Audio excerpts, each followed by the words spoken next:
Hello friends, welcome to SH learning Gyan YouTube channel. आज हम SSC CGL परीक्षा का एक बहुत ही गहरा विश्लेषण करने वाले हैं। हमारे पास सिर्फ सुनी सुनाई बातें नहीं हैं, बल्कि पिछले कई सालों के टियर 1 परीक्षा के 36 से ज्यादा शिफ्ट्स का पूरा डेटा है और साथ में कुछ एक्सपर्ट एनालिसिस रिपोर्ट्स भी हैं। बिल्कुल। और हमारा मकसद सिर्फ ये पता लगाना नहीं है कि कौन से टॉपिक जरूरी हैं। हमारा मकसद है उस पैटर्न को डिकोड करना, ये समझना कि मैथ्स, इंग्लिश, रीजनिंग और जनरल स्टडीज में अब सवाल पूछे कैसे जा रहे हैं। सही बात है। इसे एक तरह से टॉपिक वाइज वेटेज का एनालिसिस कह सकते हैं, ताकि तैयारी करने वालों को ये समझने में मदद मिले कि भाई अपनी एनर्जी लगानी कहाँ पर है। हाँ, तो चलिए सब्जेक्ट वाइज इस पर विस्तार से चर्चा करते हैं। तो सबसे पहले बात करते हैं क्वांटिटेटिव एप्टीट्यूड की, यानी मैथ्स की। वो सब्जेक्ट जिसे कई लोगों को थोड़ा डर लगता है। तो इस 36 शिफ्ट्स के डेटा के हिसाब से कौन से चैप्टर्स हैं जो सबसे ज्यादा इंपॉर्टेंट है? देखिए, जो डेटा हमारे पास है उसके हिसाब से कुछ टॉपिक्स का वेटेज बहुत ही ज्यादा है। क्वेश्चन नंबर 1, मैथ्स में सबसे ज्यादा सवाल आ कहां से रहे हैं? इसमें सबसे ऊपर पॉइंट नंबर 1 है ज्योमेट्री, यानी ज्यामिति। हर शिफ्ट में ऑन एन एवरेज 4.22 सवाल सिर्फ ज्योमेट्री से थे। ये सबसे जरूरी टॉपिक है। 4 से ज्यादा सवाल। ओके। हाँ। पॉइंट नंबर 2 पर है डेटा इंटरप्रिटेशन, यानी डीआई। इससे भी हर शिफ्ट में औसतन 3.97 सवाल पूछे गए, मतलब लगभग 4 सवाल। बिल्कुल। और पॉइंट नंबर 3 ट्रिग्नोमेट्री भी ज्यादा पीछे नहीं है। त्रिकोणमिति से औसतन 2.67 सवाल हर शिफ्ट में थे। Okay, let's unpack this. मतलब ज्योमेट्री, डीआई और ट्रिग्नोमेट्री, ये टॉप 3 हैं। इन पर फोकस करना सबसे ज्यादा फायदेमंद होगा। हाँ, अगर किसी को प्रायोरिटी सेट करनी है तो ये 3 सबसे ऊपर हैं। और बाकी टॉपिक्स जैसे प्रॉफिट एंड लॉस या अलजेब्रा, जो हमेशा से इंपॉर्टेंट माने जाते हैं, बिल्कुल, वो भी इंपॉर्टेंट है। तो हमारा क्वेश्चन नंबर 2 यही है, और कौन से टॉपिक्स पर ध्यान देना चाहिए। इसमें पॉइंट 1 प्रॉफिट एंड लॉस, यानी लाभ और हानि। हर शिफ्ट में औसतन 2.06 सवाल थे। ठीक है। पॉइंट 2 सिंप्लीफिकेशन और नंबर सिस्टम।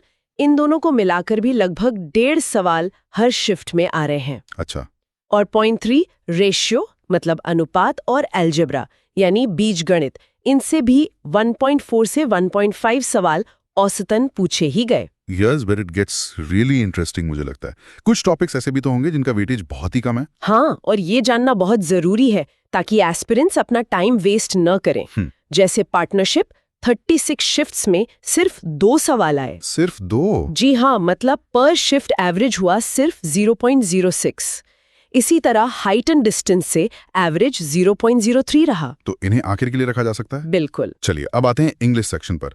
इसमें ग्रामर और वोकैबुलरी में से क्या ज्यादा जरूरी है? हमेशा की बहस है ये तो। डाटा तो साफ दिखाता है कि दोनों ही जरूरी हैं, लेकिन कुछ सेक्शंस का वेटेज बहुत ज्यादा है। तो क्वेश्चन नंबर 3, इंग्लिश में सबसे ज्यादा स्कोरिंग टॉपिक कौन सा है? बिना किसी शक के पॉइंट नंबर 1 क्लोज टेस्ट। अच्छा। हर शिफ्ट में औसतन 5 सवाल सिर्फ इसी से थे। 5 सवाल, मतलब 20% पेपर तो सिर्फ क्लोज टेस्ट है। एग्जैक्टली। इसकी प्रैक्टिस बहुत ही ज्यादा जरूरी है। अब आते हैं पॉइंट नंबर 2 पर, जो है वोकैबुलरी। ये सेक्शन बहुत बड़ा है।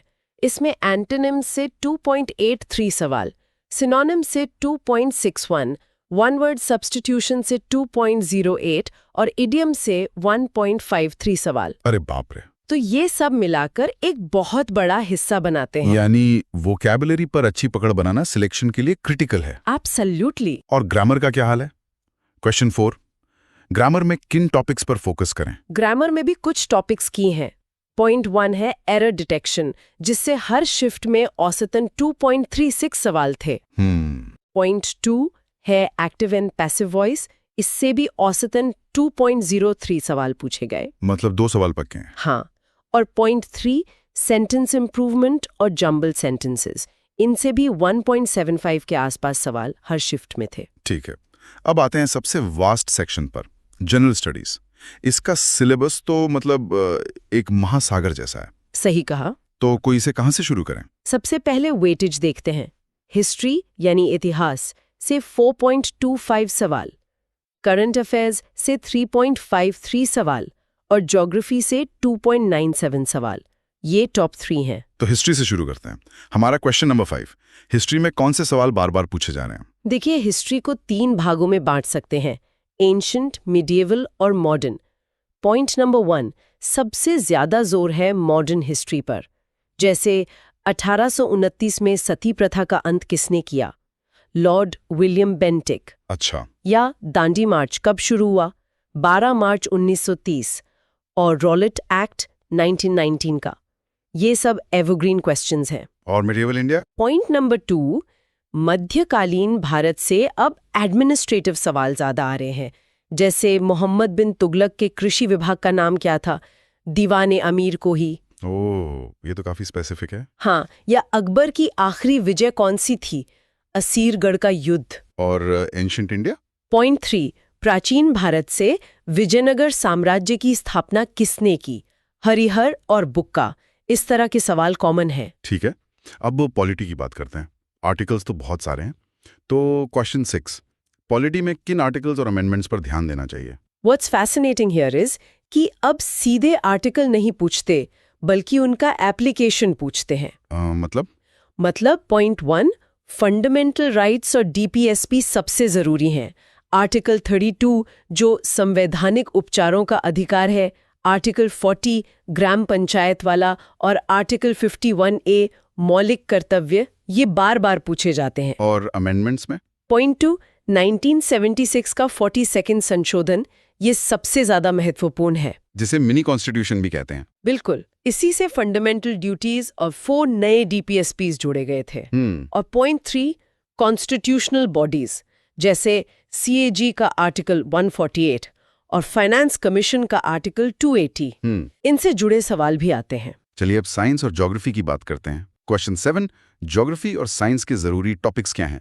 ज्योग्राफी में हैरानी की बात है कि सेंसस 2011 अब भी रेलेवेंट है। हाँ, ये तो है। तो पॉइंट 1 ज्योग्राफी का, भारत की नदियां जैसे सतलुज का उद्गम, लू जैसी स्थानीय पवनें, और 2011 की जनगणना जैसे सबसे कम आबादी सिक्किम की, सबसे ज्यादा लिटरेसी केरला की, ये सब प्रमुख हैं। और साइंस? पॉइंट 2, साइंस में बायोलॉजी का पढ़ना थोड़ा भारी है। मानव शरीर और बीमारियां, जैसे आयरन की कमी से एनीमिया होता है। और केमिस्ट्री में कॉमन केमिकल फॉर्मूलाज, जैसे बेकिंग सोडा का NaHCO3 या चूना पत्थर का CaCO3, ये बहुत पूछे जाते हैं। और स्टैटिक जीके का क्या, जैसे नृत्य, संगीत और त्योहार? हाँ, ये आजकल एक्स फैक्टर बन गया है। तो क्वेश्चन 8, आर्ट एंड कल्चर में क्या पढ़ें? पॉइंट 1 है डांस।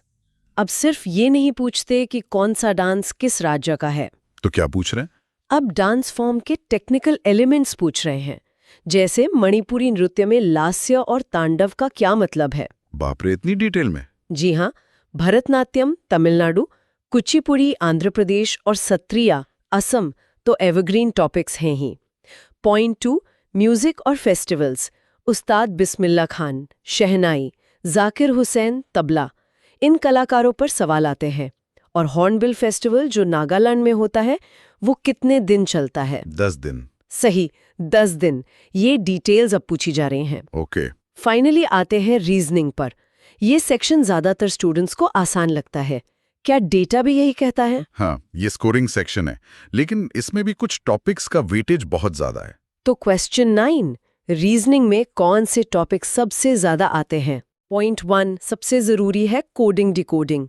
हर शिफ्ट में औसतन 3.39 सवाल। 3 से भी ज्यादा? हाँ।